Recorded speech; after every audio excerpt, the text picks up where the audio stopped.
kiddos, welcome back. I know last week we talked about the coronavirus, but this week we're going to talk about the 12 most powerful words. And I know y'all remember the 12 most powerful words because we went over the entire year this year.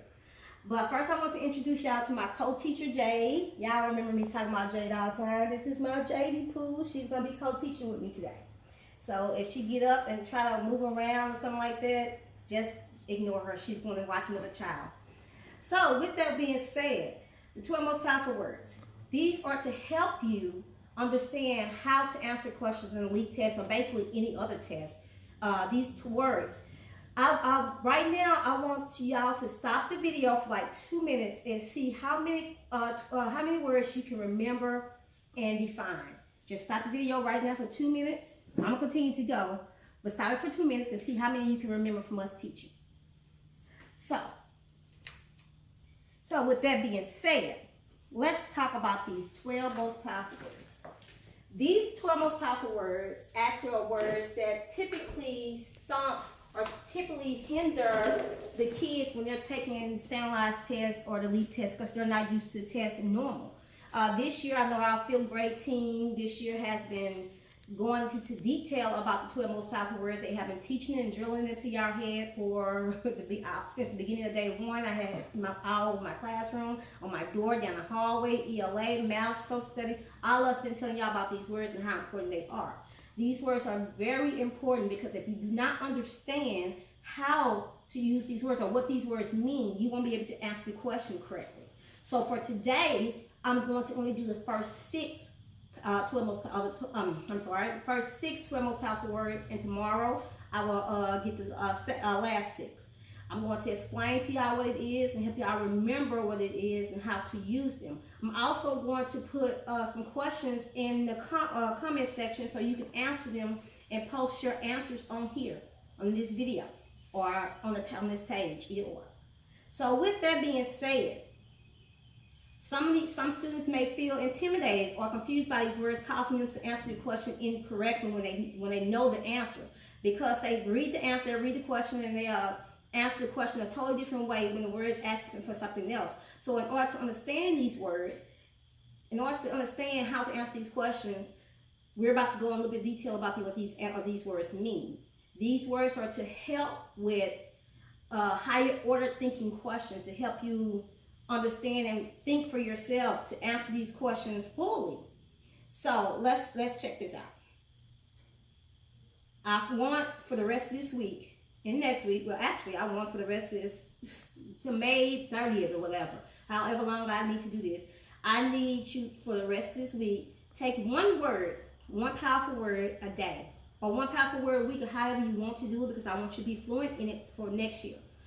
I want you to do one powerful word a week or a day, or however you think you can do it. And I want you to use that constantly.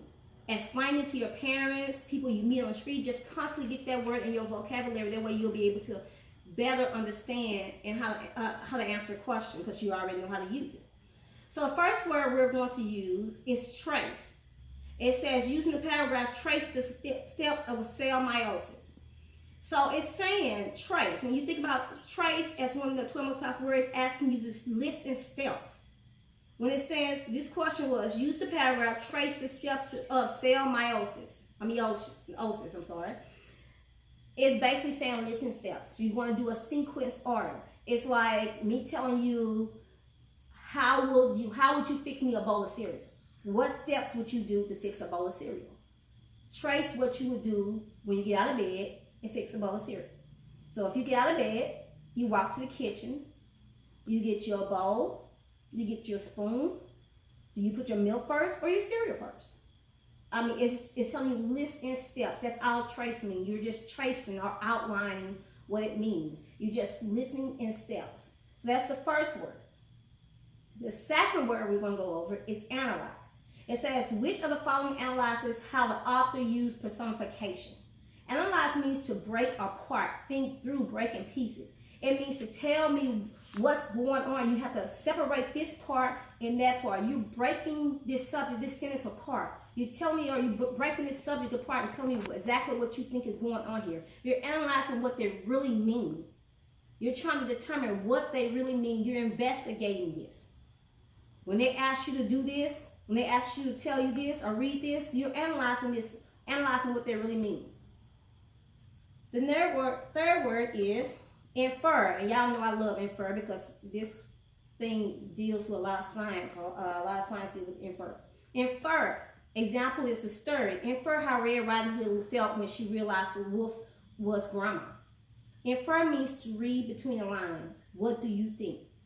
So if I told you a story about at school, if someone were to get in trouble,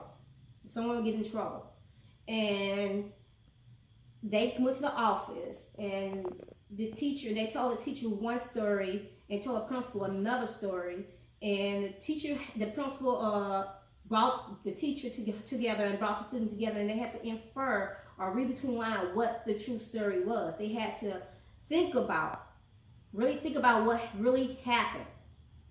They had to think about what really happened in that situation. So when you're inferring something, you're thinking about what they're really talking about. If somebody say something sarcastic or they're really being nice to you, if somebody say, hey, I really like your clothes, based on their face or their appearance or how they act normally, do you think they're really being nice to you or being sarcastic? You're inferring, you're reading between the lines, you're thinking about all the situation that's going on, and you're reading between the lines. Evaluate is the next question that we have. Evaluate the value of X in this equation. Judge it, worth it. You're trying to see how much it's worth. How you're trying to judge this thing. Evaluate this circumstance. Evaluate this person. Is this person a good person? I'm going to evaluate their credibility. I'm going to evaluate who they are. I'm going to evaluate if they're friendly or not. If my teacher is able to teach or not. If my teacher is having fun or not. I'm going to evaluate this. I'm going to judge based on all the evidence around me, based on her appearance or his appearance, how they speak, how they walk, how they look. I'm just going to evaluate everything around me and take into consideration what's going on to be able to understand what this word means. So when you're reading a sentence and it says evaluate, you're basically going to judge what's going on. Formulate. An example of this is formulate says, on an opinion about this issue and accept it as a short paragraph. Come up with plan. You're going to come up with something to help figure out what's going on.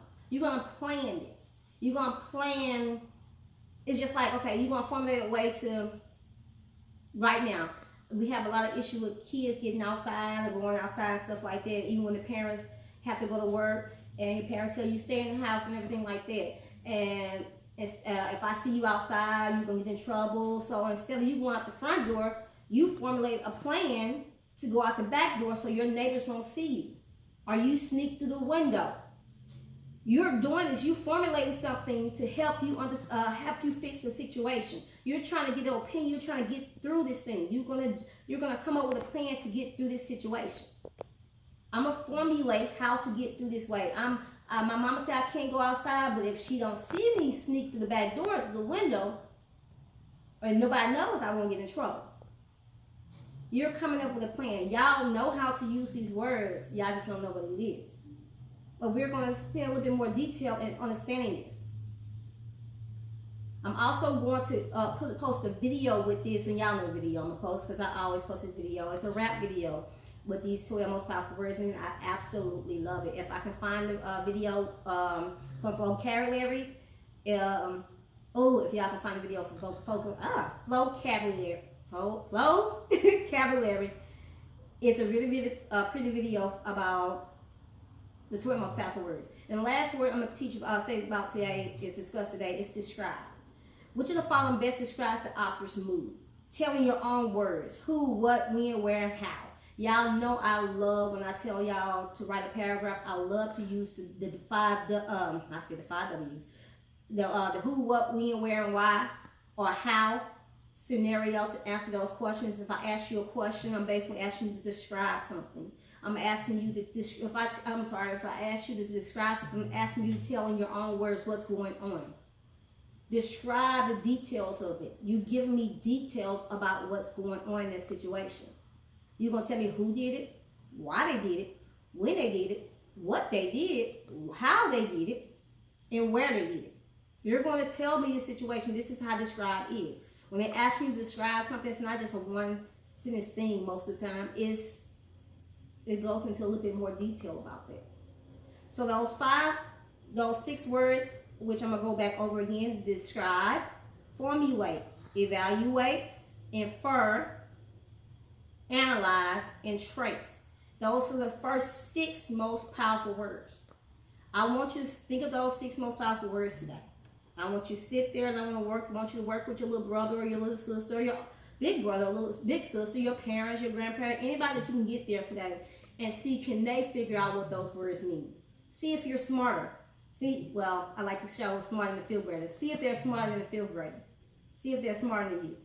Ask them a question. See if they know what these words mean. Prove to them that you know how to use these words in a sentence. And with that being said, I will see y'all tomorrow. Remember, there's questions going to be in the comments that I want you to answer. Please answer them and post it in the comment. Put your answers in the comments. Thank you. Bye, kiddos.